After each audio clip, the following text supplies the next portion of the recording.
Welcome to the Abbey of Gethsemane.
Truth of our pure selfless wishes, may the precious Buddhist teachings flourish and spread to the expanse of all areas throughout the length and breadth of the West. For all the people living there together with their near ones, who have engaged in the teachings and have faith and respect for them, may all conditions adverse to their practice of the pure Dhamma be dispelled, and an excellent collection of favorable conditions increase like the waxing moon. And especially for those who work on methods to accomplish the flourishing and spreading of the victorious one's teachings, which are the source of benefit and happiness, may they never be oppressed by masses of interference and adverse conditions, and may this spontaneously happen just as we have hoped and wished. Heart Sutra. Thus have I heard once. The Blessed One was dwelling in the royal domain of the Vulture Peak Mountain, together with a big gathering of great monks and great bodhisattvas. At that time, the Blessed One entered the Samadhi, which examines the Dharmas, called profound illumination. And at the same time, noble Avalokiteshvara, the Bodhisattva Mahasattva, looking at the profound practice of transcendent knowledge, saw the five skandhas in their natural emptiness. Then, through the inspiration of the Buddha, Venerable Shariputra said to Avalokiteshvara, "How should those noble ones learn who wish to follow the profound practice of transcendent knowledge?" And Avalokiteshvara answered, "Venerable Shariputra, whoever wishes to follow the profound practice of transcendent knowledge should look at it like this, seeing the five skandhas in their natural emptiness. Form is empty. Emptiness itself is form. Emptiness is not separate from form. Form is not separate from emptiness. In the same way, feeling, discriminating awareness, compositional factors, and consciousness are empty. Thus, all the dharmas are empty and have no characteristics.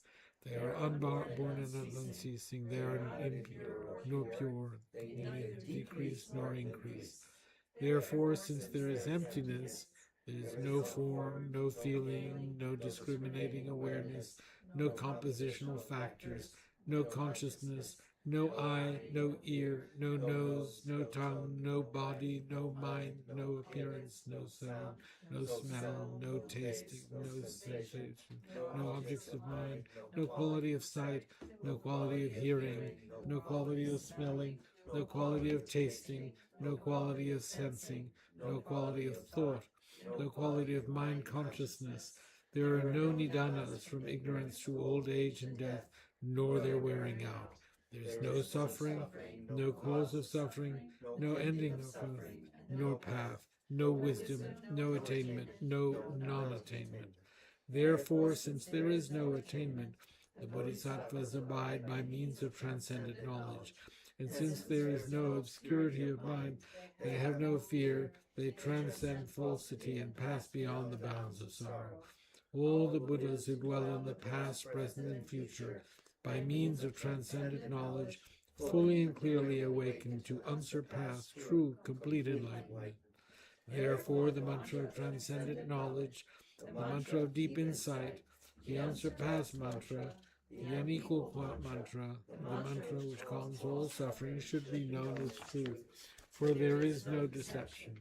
In transcendent knowledge, the mantra is proclaimed, Tadyata Om Gate Gate Paragate Parasamgate Bodhisattva.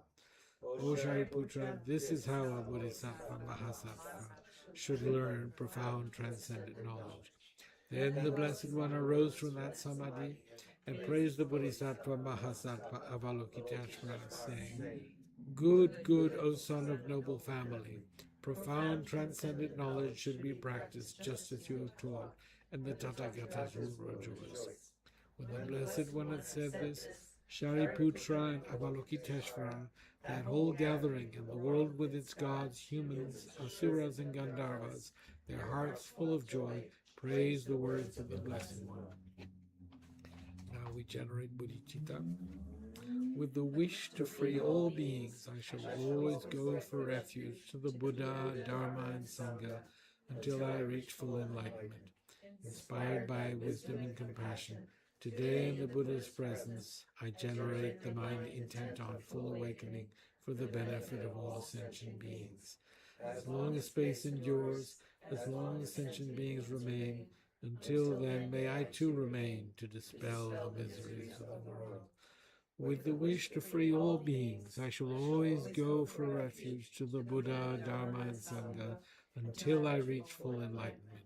Inspired by wisdom and compassion, today in the Buddha's presence, I generate the mind intent on full awakening for the benefit of all sentient beings. As long as space endures, as long as sentient beings remain, until then may I too remain to dispel the miseries of the world. With the wish to free all beings, I shall always go for refuge to the Buddha, Dharma, and Sangha until I reach full enlightenment. Inspired by wisdom and compassion, today in the Buddha's presence, I generate the mind intent on full awakening for the benefit of all sentient beings. As long as space endures, as long as sentient beings remain, until then may I too remain to dispel the miseries of the world. Okay, let's do one rosary of Om Mani Padme Hum, and imagine that you are breathing in, assuming the suffering of all sentient beings and providing them with all your virtue, your merit, etc. Okay. Om Mani Padme Hum, Om Mani Padme Hum, Om Mani Padme.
Om Mani Padme Hum.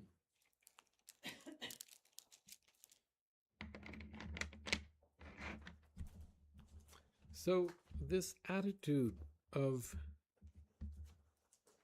imagining that we are taking on all the suffering of others and providing them with our merit and all virtue,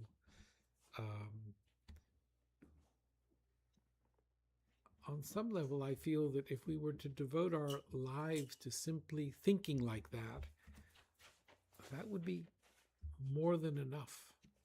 That would be a totally rounded, virtuous spiritual life.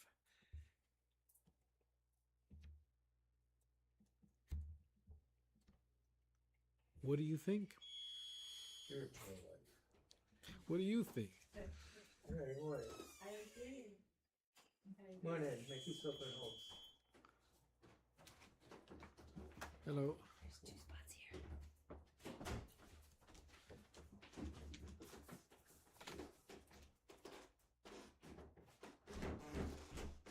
Rest, go to sleep. Feel the ball.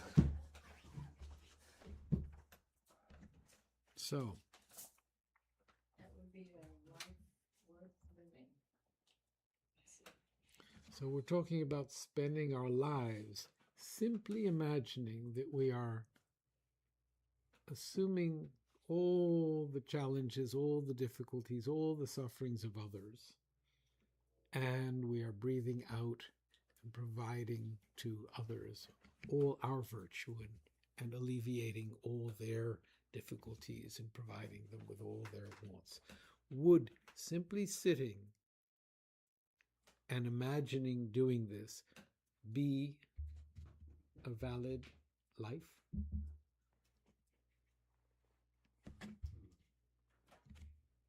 We have a yes over here. I'm on the fence. 2 yeses. The sincerity of it is What's what makes it interesting, valuable. okay, 3. The women came first. Oh,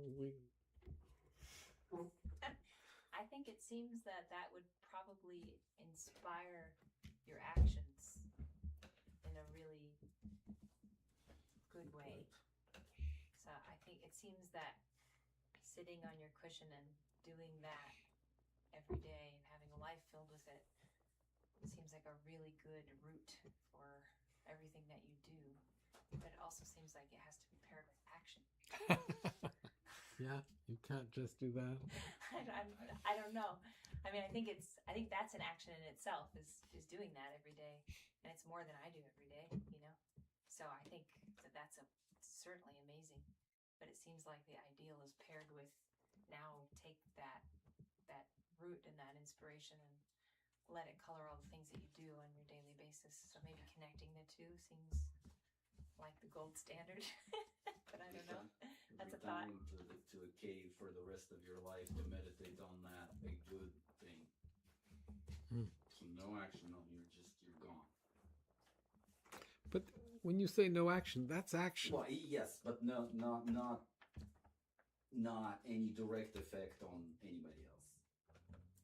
Yeah. I mean, but that's not true, right? Because the act of generosity of feeding that person is actually an effect that they have on whoever is doing that, right?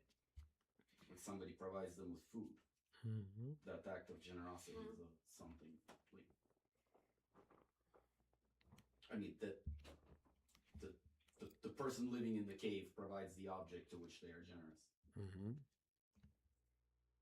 But the person in the cave is simply sitting there. Yes. But he's conditioning the mind that goes on eternally. Training your So mind. the next life will have an impulse to just Well, be more Buddhism. spiritually advanced and be able to do a lot of the things previously just imagined. So I mean, my point is Buddhism is full of these kinds of examples, and they're always presented as being a really aspirational, great thing for you to do, right? But that person does not have any obvious influence that they exert on others just by sitting in the cave. Not obvious, no. I agree. There's a story of His Holiness meeting a Catholic monk in Spain who is has been in retreat for like 10 years. And His Holiness asks, what are you thinking about when you're in retreat? And he says, love. And tears come to his eyes, and His Holiness could see the quality of love that this person had cultivated all by himself. So I think that you're suggesting that the two of you that you can't just sit and think about this stuff. You have to act upon it. And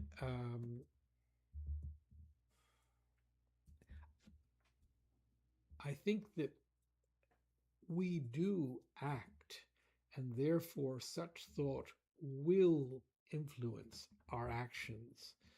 But I must say that I do think that to simply devote your life to thinking and to acknowledge a value in that infuses a real virtue in thinking, in just the thinking, which is often the best thing we can do. There's so little that we can do in terms of bringing about change on the outside. We're so limited in our ability to really influence and affect the outside. But sitting there and working at changing our own selves, I don't know, I'm struggling with this. I feel that it's something to think about, but I do think that as we go about our lives and become confronted with the limitations of our ability to control situations or even control our moods or our anger or impatience, just engaging in this action is maybe the most effective thing we can do. Yes. But also we have to act in certain situations. There's a famous story, Buddhist story, about somebody who was drowning. You might know the story. And there were two people, and one person said, "Oh my goodness, we have to help." The intention was there, but the other person didn't even think. He just jumped in to rescue the person. So there's slight difference there. Yes, but often we don't have whatever it is that enables us to leap in and. Oh, We shouldn't overdo that, and we don't have right now. We will in the future. We can't, otherwise you boxed yourself in. We don't know. In the future, right now, no, but always that idea that I'm doing this for the purpose of full awakening, and then I'll be a capable person. And if you're just simply thinking, you're not harming anybody, right? That's for so sure. You're putting yourself aside and not harming anybody. That's important.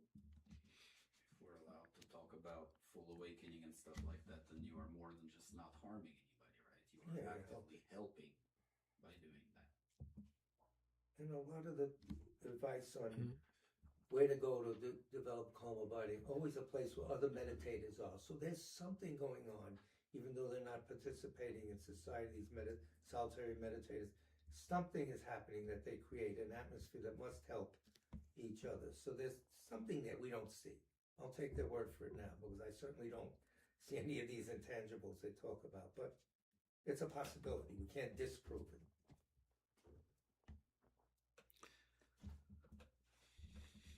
So I do feel that this, thinking about these things gives a certain validity to our simply working at changing our minds,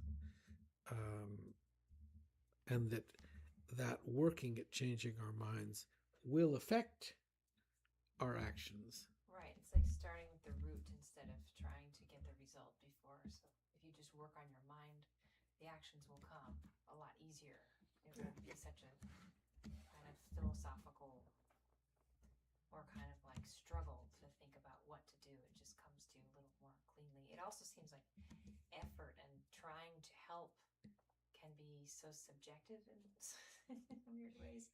Like it's a clumsy thing to try to help because you never know if you're actually helping or not. You never know what's the actual thing that's needed in a situation. It's always a little subjective. So it seems like, to train your mind first rather than to orient around an end goal. That seems smarter, maybe. The body follows the mind like the cart follows the ox, right? That's the... Yes, but most of our minds follow our bodies. Right now, that's true. Yes. Hands down. Okay. And so what we have to do is exert us. And so the effort that we put into actually assuming control over the mind before acting is really important. Motivation too. If you can sincerely do the Mahayana motivation, I'm doing this for others' benefit. That's hard to do sincerely, but if you could, I think it would be even stronger. Maybe. I don't know. That's it. So these three verses that we've been reciting and that we discussed last week, and which the inspired by wisdom and compassion, today in the Buddha's presence, I generate the mind intent on full awakening for the benefit of all others. And if we bring that intention towards full awakening, if we cultivate that, of course we have to act throughout the day, but that really developing that will affect all our actions. And we're discussing this, and I really think that spending time discussing it and coming up with our own feelings brings our mind to this and helps us, prepares us for, how we lead our lives. Because when we go out and when we are rushing around dealing with the chores of life, the challenges of life, the work that we have to do, it's these thoughts when we're calm that begin to affect how we go about, how we deal with the responsibilities we have in life. And this inspired by wisdom and compassion, and so cultivating wisdom, the realization that of selflessness, and compassion, that wish to remove the suffering of others. Today in the Buddha's presence, I generate the mind intent on full awakening, so that we really work towards attaining some state where we actually can benefit others. We do so for the benefit of all sentient beings. I remember when I first assumed the responsibility of abbot of the monastery, and I was overwhelmed. And one of the wiser monks in the monastery said, just cultivate this attitude and act upon it in your life, and you'll be fine. I thought, wow. Yeah. No, that's, can't get better than that. It's inspiring. That's like, just getting there is a lifetime or many. And to just be able to sort of put it into action. Did you find that the vows help strengthen your mind and resolve? You're under a lot of rules. I read this. I did this. No, the vows or becoming a monk just makes life easier. Just removes, Clears obstacles. Yeah. Whatever. Enables us to remain more focused on what it is that, on the sort of virtuous actions of life. But, it's easy for monks to become very self-centered, in the sense that they don't have families that force them to assume responsibility for others, and there are other, we have our challenges.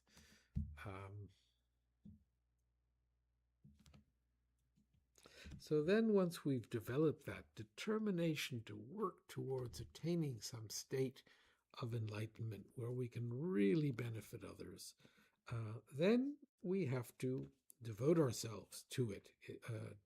As long as space endures, as long as sentient beings remain, may I too remain to dispel the miseries of the world. So it's not that we're just aiming towards some state where we are free of any responsibility towards others. On the contrary, all of our, let's say, virtuous focus should be to benefit others. Even if so like developing bodhicitta is like kind of a big project.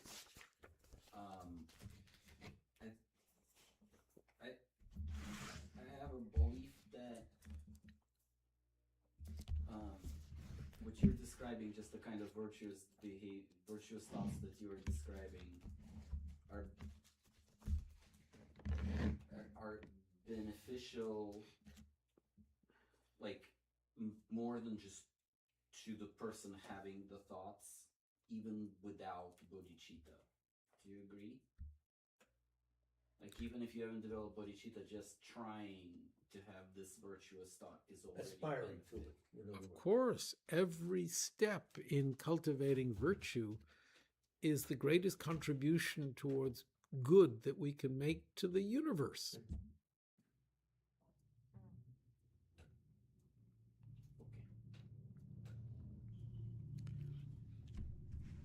You're meant to debate. That one, unopposed. The measure is passed. So,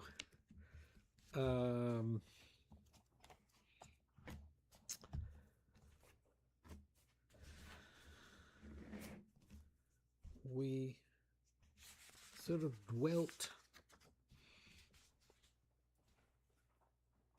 around page 58 last time we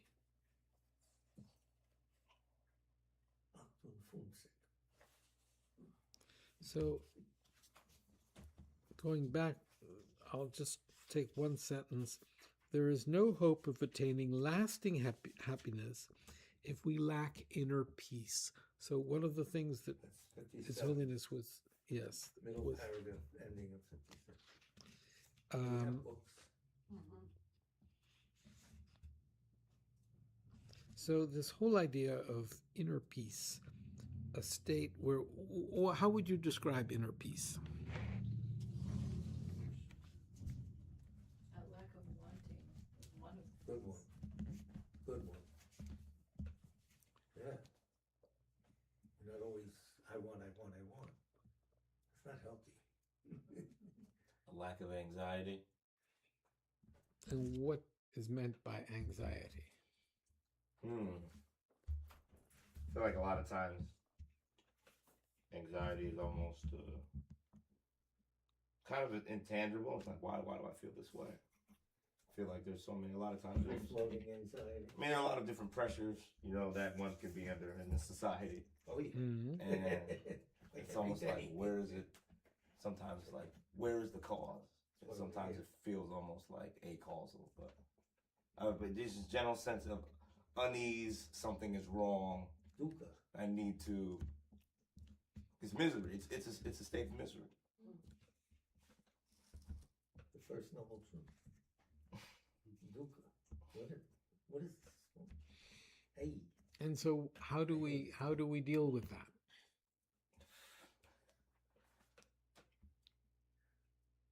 Keep your eye on the prize. Try and investigate it. Yeah. Stay with it. Meditate.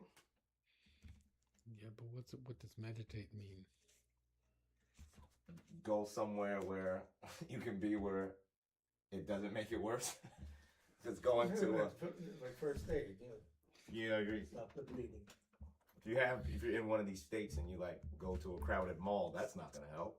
If you go to like a calm park, that's gonna be a better place to The Knicks game. help you. Yeah. And they're winning. Look at your mind and reflect, and it'll be easier there. I mean, ultimately, like, you want to be able to practice anywhere, but we're talking about like acute, like, anxiety, like get out of that high stress environment.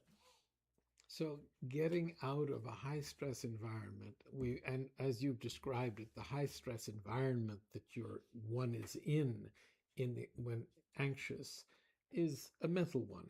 It's not the real anxiety is in our minds. It's not out there. The out there may trigger, may provoke, may whatever, but the real problem is inner. No, you seem to. I don't really see a breakdown. I mean, a difference between out there and in here, like, because you can have any number of situations that bring this on, and that is like how you have to deal with it. But it's a choice to let it bother you, I guess. Right. So constant analyzing in your own head as to what your focus is and what you should let bother you is what I think would ultimately eventually create inner peace. Once you Analysis. exactly. Okay. We talked about that a couple weeks ago. Yeah. Yeah. Look at it truly and say what is happening. I'm creating this for myself. Because ultimately we have like the capability to be in a really high stress environment and not be stressed out. Exactly. You can only change yourself. Right. That's the key. There's something that I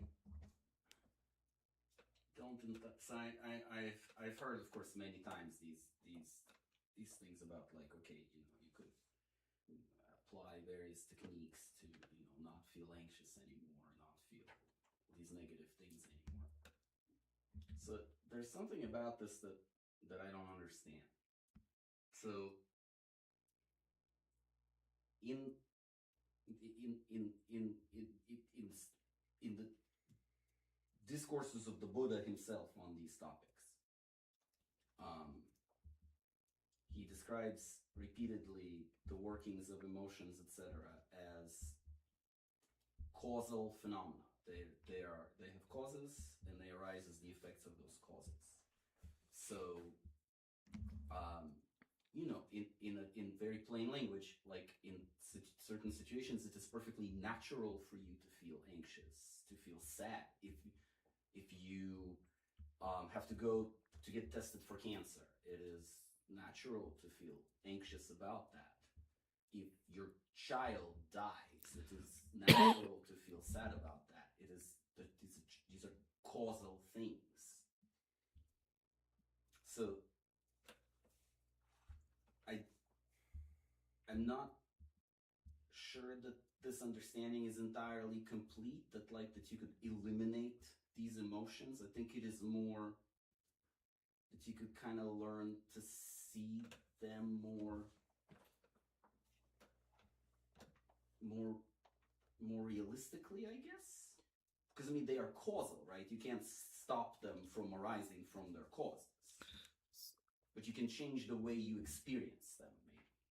Yes, but you can change the way you experience them radically to the point where they don't affect you. Now, I think the word "you" in that sentence is doing a lot of work, though, right? What do you mean by that? Like,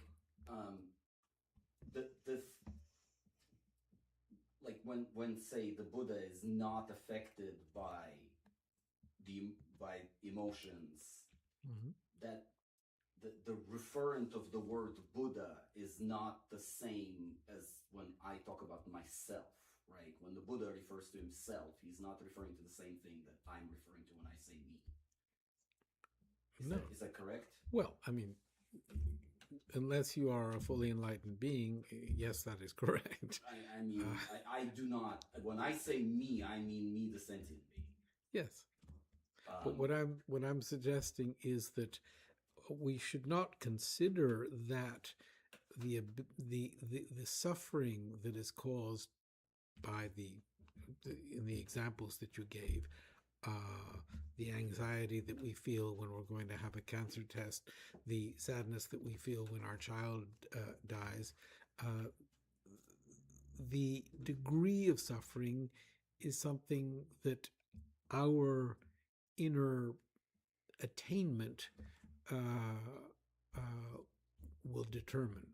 And that inner attainment can go all the way to the point where, though we will have compassion and we will have, also virtuous, loving thoughts, we won't have suffering in that situation. We, a very enlightened being. Yeah, that transformation is tremendous, right? But it is possible. It is possible, but it is no longer the same sentient being that experiences these things.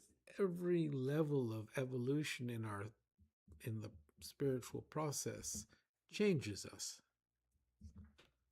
And I think that we engage in that process with an acknowledgement that change is possible, that we have that the Four Noble Truths, that true cause of suffering, the recognition that suffering is caused, is the acknowledgement that by removing the cause, you could bring about the cessation of suffering. Yes, I think I understand what you're saying. Can I try to rephrase it slightly, and you tell me if that sounds right?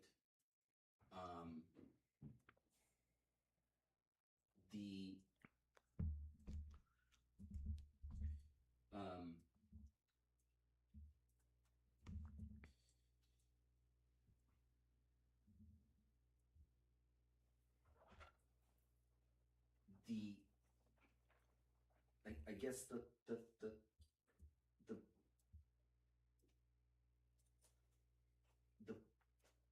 point that of my understanding of this is that it is the process is not sort of I, the ordinary sentient being who's sitting here, will somehow like unlearn the emotion of anxiety.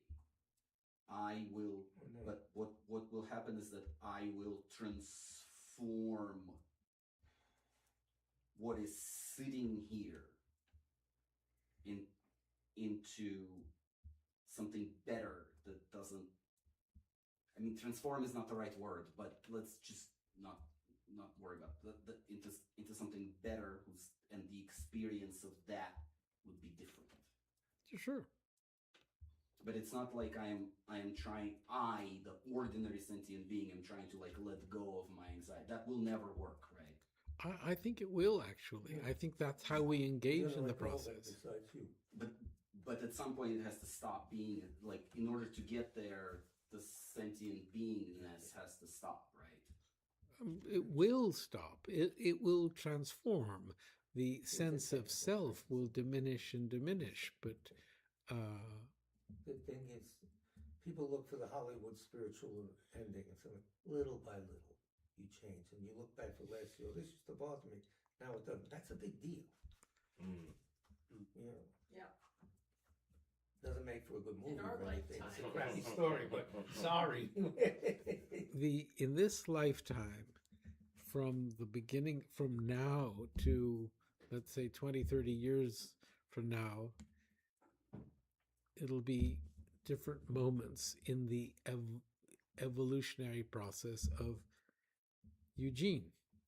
Yes, no matter what I do, that will happen, because change will happen no matter what I do. No matter what. So I guess here's one way of maybe what I'm trying to say, right? So like, it's not, this process is not the same as going to like, as trying to like find the ticket or the gate to some sort of golden land where all the things that make us feel bad are gone.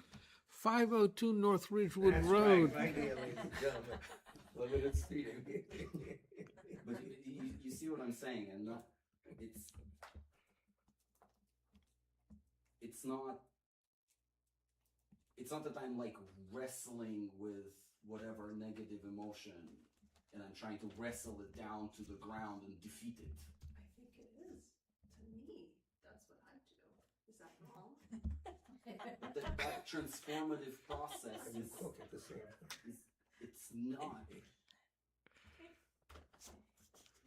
Right? Well, I think you want to give it a certain ethereal quality, but there are times when we wrestle. When Shantideva says that when you're angry, you be like wood. That's what.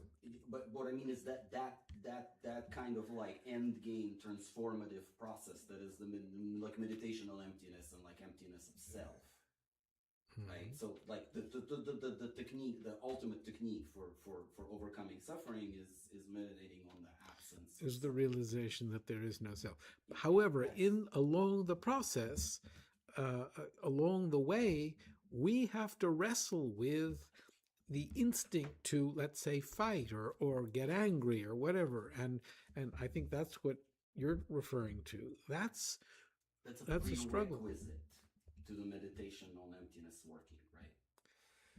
Well, it's not as if you do this and then you do that. Right. It's that in our lives we are working. I mean, we spend a lot of time here exploring this whole idea of selflessness. We bring it into the conversation. Use examples such as a tree or a table or whatever to really develop a familiarity with that, while also becoming familiar with the techniques. And I'd like to bring one technique in that I think is really, really helpful when we have anxiety.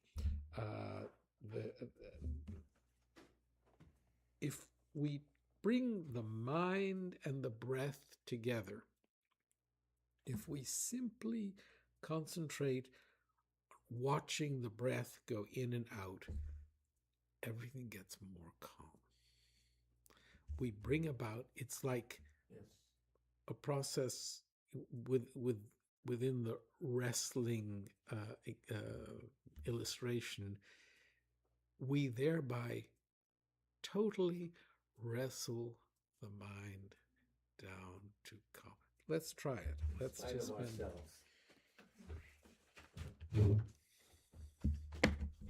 Sit up straight. So, sit up straight. Animals don't get blocked. Good night. And simply watch. This is not a breathing exercise. This is not that kind of thing.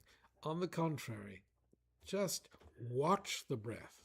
Don't control or force the breath. Simply watch the breath go in and out. You can watch it here as it goes here at the nostrils, or else you can simply watch your abdomen go in and out as you breathe, but just watch the breath. We'll do it for like 2 minutes.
Okay.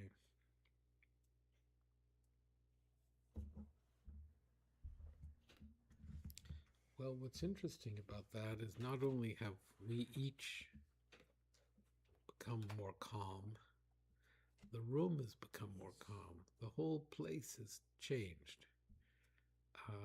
And what's interesting about that is the idea that my state of mind brings about a change in my environment, in the outside world, which I think might help us understand the whole idea that we can, that the work we do on ourselves does have some kind of effect on the environment.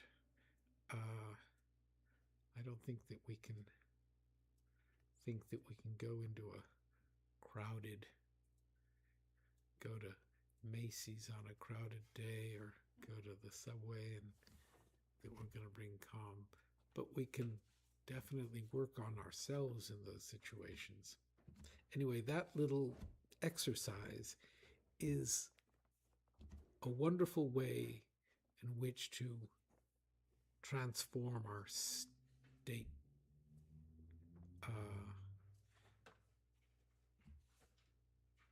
To wrestle in a very graceful way, bring ourselves to a state of calm. So the way to do that properly, as you watch the breath go in and out, usually they say go in, out, and count 1, in, out, and count 2. And remain focused on the breath. And if your mind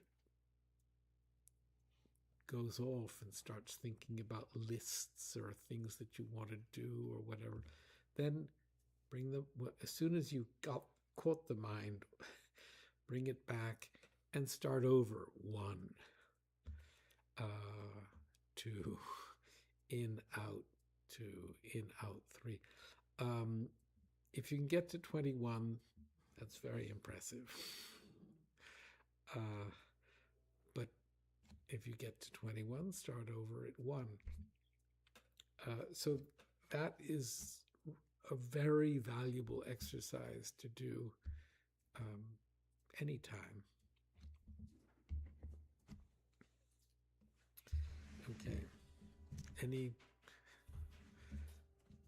questions about that? No? No, that's very, I can only say that's wonderful. That's like hot water for the body. No, it's a good, it really helps. Yeah. No question. It's a gift to give yourself. And, you know, you were suggesting that the challenges that create anxiety are situations outside, you know, when we're in life. But you can have anxiety at home. You can deal with all sorts of frustrations or whatever at home. And this becomes an exercise by which you can bring an element of peace. I mean, any sorts of difficulty or danger can kind of exist in any sphere of society, wherever we are, depending on anyone's life or, you know, specific circumstance. Yep. It's good karma, though, that create, which will have an effect. Hmm? It's good karma to create that calmness, really. That has an effect. Slowly the mind will change. You'll be able to reach for something that didn't have before.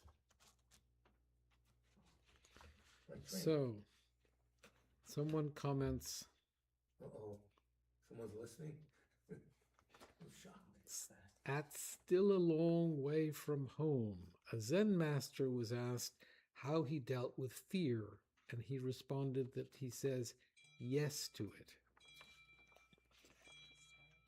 The Zen master's talking.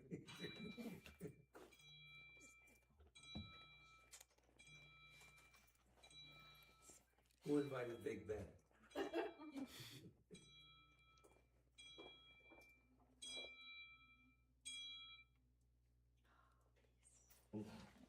So I repeat, a Zen master was asked how he dealt with fear, and he responded that he says yes to it. Who accepts it? So I suppose that when you have fear, you compound it with anxiety, and fear becomes a vicious circle. And what we have to do is, I mean, I think that the exercise we just did would be one of the best exercises to counter fear. Just bring the mind back to, which is maybe another way of, Zen masters have a different way of talking about things. In the midst of the fire, spooning cool water. In other words, all this anxiety, just there, like that. It's like His Holiness says about illness. You get sick, and then you make it worse by worrying about it. It's bad. You're sick already. Forget it. But we all do that. That's not nice, but we do. So, Where are we? New York. No. 57 was still there. thus, there is no hope of attaining lasting happiness if we lack inner peace. So this this exercise of simply concentrating on the breath is definitely a great help towards developing inner peace. Where then? And we also have to develop the discipline to refrain from engaging in things that make us more anxious. And I think that I'm sure that in all times in history, challenges existed, but I do think that the degree to which we are manipulated today is more intense. And as you have often said, and it's something I really think about, the suffering that existed before the Industrial Revolution is something that was so enormous and so terrible that we can't begin to think that life was simpler and better in the olden days. We have attained all sorts of modern benefits. However, along with them have come less intolerance, less patience towards challenges in life, and we have to work on that. That's so. Just to continue, where then are we to find inner peace? There is no single answer, but one thing is for sure: no external factor can create it, nor would it be any use asking for inner peace from a doctor. The best he or she could do is offer us an antidepressant or a sleeping pill. Similarly, no machine or computer, however sophisticated and powerful, could give us this vital quality. In my view, developing inner peace, on which lasting and therefore meaningful happiness is dependent, is like any other task in life. We have to identify its causes and conditions and then diligently set about cultivating them.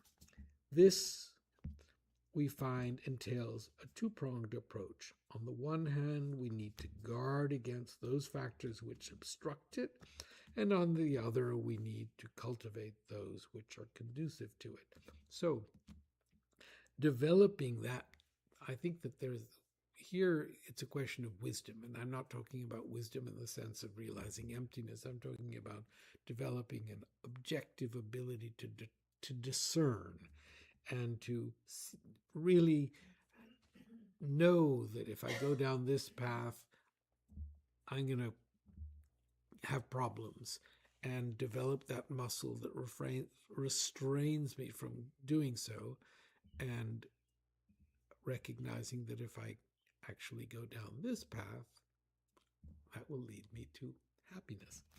So that's of course, that's a life's endeavor. And as a mother, that's something that you have to work at cultivating in others as well. And of course, the most effective way by which we do that is by example. So you have a lot of work. Yes, it's true. And you have to do it vis-a-vis cats and raccoons and deer and a husband.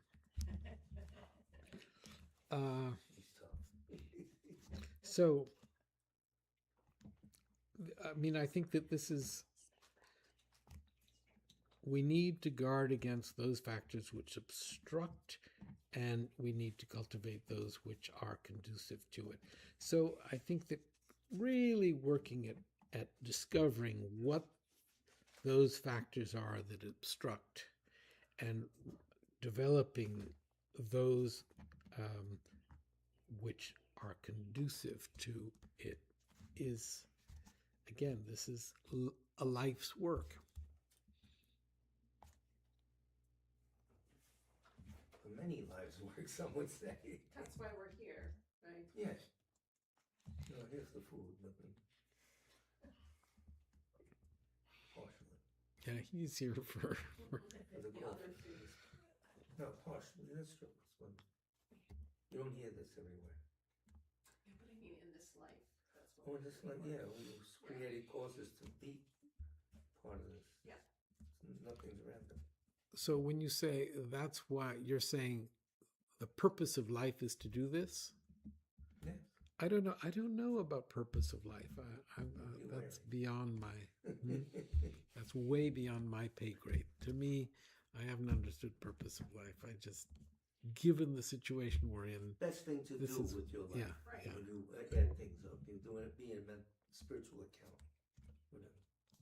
What else are you gonna do? What else? Holiness gave an answer to this. What did he give? to, Ask them what is the purpose of life? and he said, To help others, or at least not to hurt them. okay, that's a nice answer. I don't know that I would say that that's the purpose of life, but that is the way in which we can inject purpose into our lives. I think I remember it correctly, but I'm No, it says at least help, but at least don't harm. right.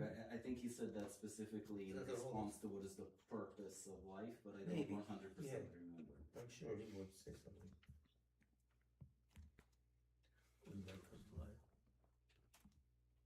Me?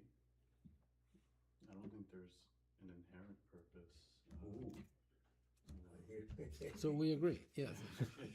I think the purpose of life is to experience. No, but wait a minute, you don't think that there's an inherent purpose, but Magic word. Well, you know, life is essentially nothing but choices, so we can choose to That's what I mean. do good or do bad. but is that a purpose of life or not? I'm not sure it's a purpose of life. So we're agreeing, I think. Are you saying more like The choices. you don't know why we're here? Is that what you mean?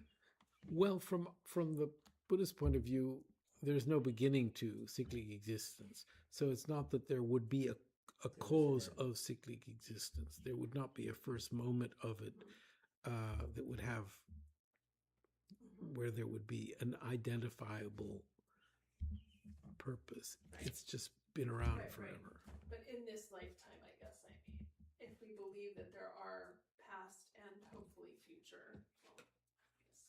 We all agree, future. Yeah.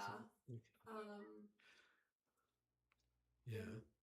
We're working on this here. This is why we're here in this life too, Yes. right? Yes. That was more my point. The bigger question. No, but it's good to keep the big ideas there to consider. And we find that, after 10 years, our view may change slightly. But yes, in terms of, We are here, so in this moment, right? and give this opportunity purpose by helping others, and if we can't, at least not harming them. Or at least trying to. You're bringing that bar low. Well, Last word.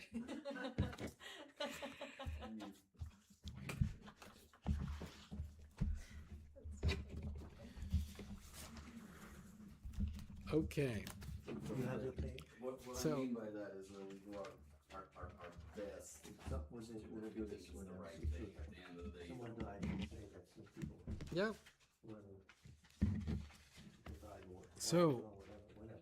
Mr. Smith, Thurman. Bob Thurman. so we will think of Robert Thurman.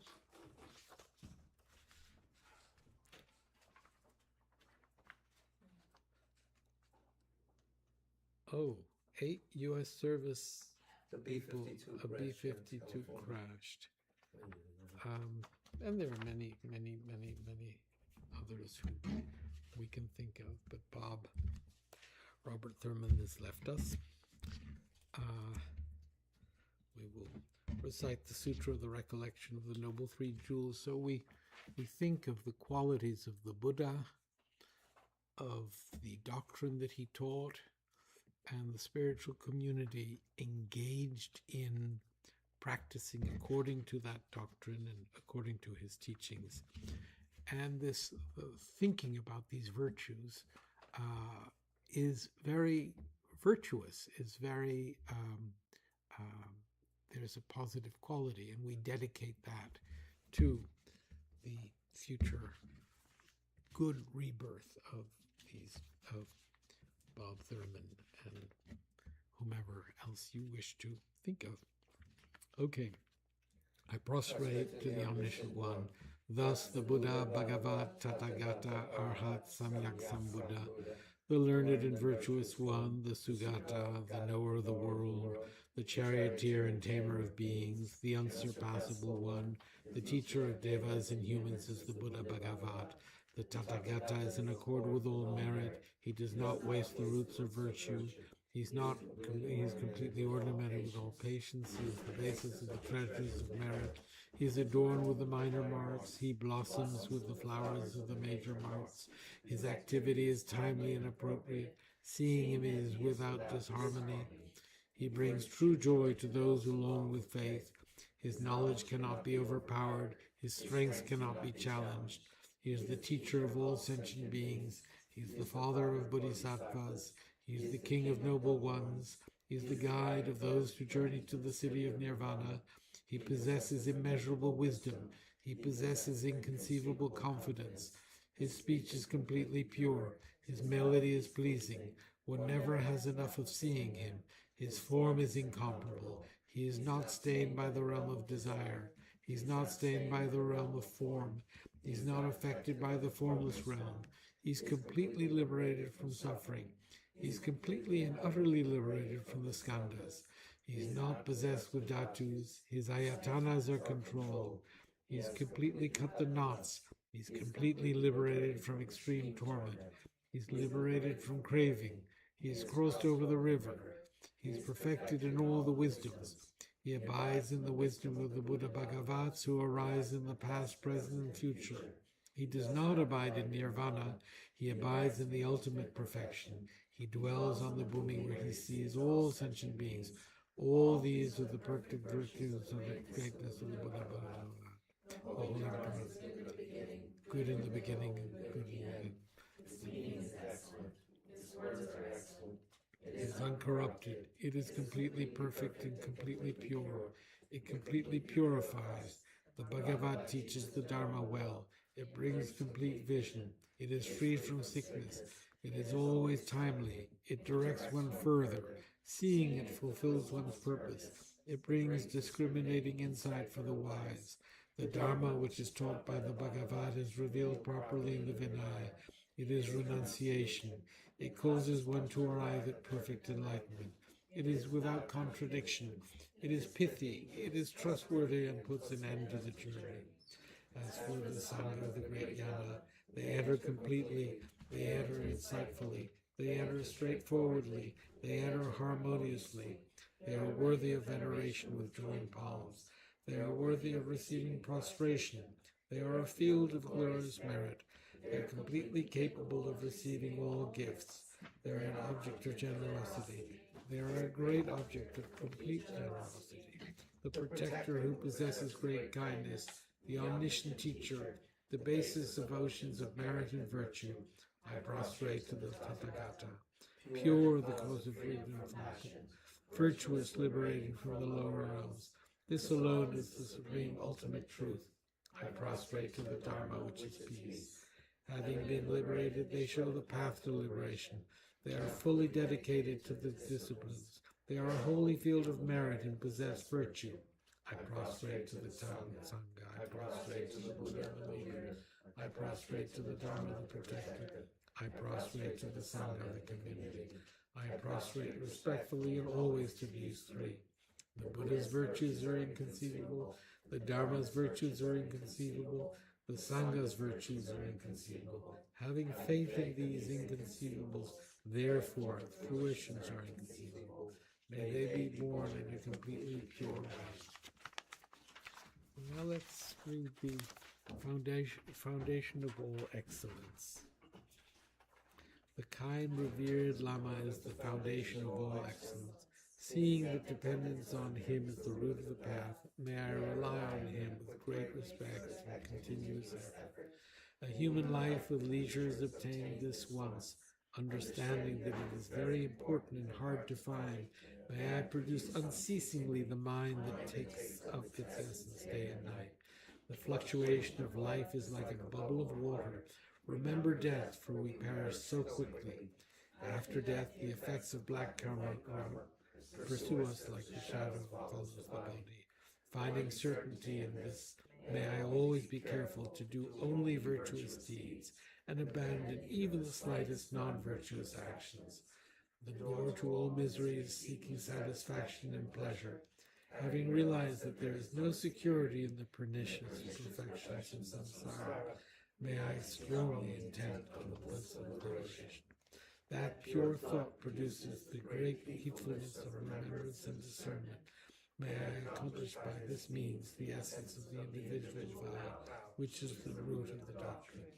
Having seen that all beings, my kind mothers, have fallen like myself into the ocean of samsara, may I practice pure Buddhi mind, which assumes the obligation to free all living beings. Buddhi mind alone, without cultivation of the three moral practices, does not lead to enlightenment. Having realized this, may I practice with intense effort the Bodhisattva vow, by attraction to objects that are false, and analyzing the meaning of reality. May I quickly produce within myself the path that unites tranquility and insight. When by this practice I become a vessel of the great, may I soon enter the great gateway of the fortunate ones, the Vajrayana, supreme jnanas. The basis of achieving the two siddhis is the pure vow one takes on entering this path. Having found real understanding of it, may I keep this vow though it cost my life. Having realized the significance of the two stages, which are the essence of the Vajrayana, unswerving effort in the four stations of yoga, may I achieve what Holy Lama has taught. May the spiritual teacher who has shown me the good path and all my spiritual friends who practice it have long lives, and may I last quickly surmount all inner and outer obstacles. May I in all births enjoy the glorious Dharma, inseparable from the perfect Lama. Having completed the Vedic path, may I quickly attain the stage of Vajradhara. Now we'll end with the prayer for the flourishing of... No, sorry. A prayer for a swift return. Exalted wisdom of all victors gathered in a drop, sole refuge manifest in the form of the one wearing saffron robes. Guru Lobsang Tubam Dojichan, please bear witness here today that our prayers may be fulfilled. We speak the great Dharma doctrine, accomplishing from long ago the vast ways of aspirational prayers. Lord of speech and the victor of Lama's teachings, spreading them to the ends of the earth by means of explanation and practice. Though holding the commitment, I will invite all beings to be my guests in the unsurpassed great awakening, yet from the activities of the form body that serves the welfare of others. Is that worthy of the supreme among beings, the Bodhisattvas?